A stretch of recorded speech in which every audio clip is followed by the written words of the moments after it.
There is one man in Nigeria who confidently walked into the forest of Zamfara. This man sits down with Boko Haram and he made bandits looks like innocent civilian, as if what they are doing is not wrong. Still asking the government to forgive them. Now know who that man be. That man is Ahmed Abubakar Gumi. And today we are going to talk about what most Nigeria and even some of the bandits don't know about this man. But before we talk about this Gumi, let me explain where Gumi power really started from. Because before we judge the son, we must first of all understand the father. His father, Sheikh Abubakar Mahmoud Gumi. That man is not just an Islamic preacher. He was a kingmaker, a man who did not only preach Islam. This man shaped Islamic power around Nigeria state. Abubakar Gumi was the first Grand Qadi in northern Nigeria. Una know that one me. Let's go back to history.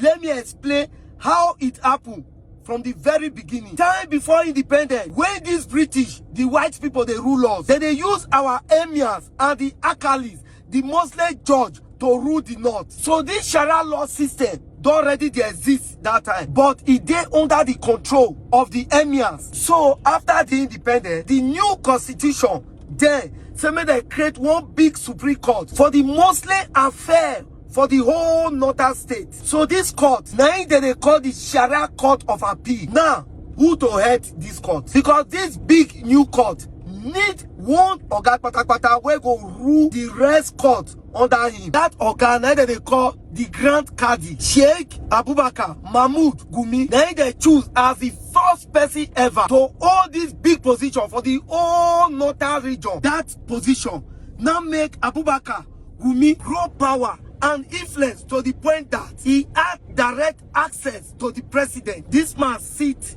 in the seat of power with the government where they won't implement law and order before we Nigeria go know. Meanwhile, Nigeria and the followers, they see this man as a preacher, but the political class saw him as a strategical asset. Now, here's the real turning point. Mona Lisa, Abubakar Gumi became the spiritual backbone of a movement that reshaped Islam in northern Nigeria. The movement that later produced Izala movement. Now not the Izala movement. That Izala movement now be the fight against innovation. There exists same Muslim follow only the Quran and the correct teaching of the prophet. They say more worship God exactly the way the prophet worship God. But no add, make we not remove. So their fight now is against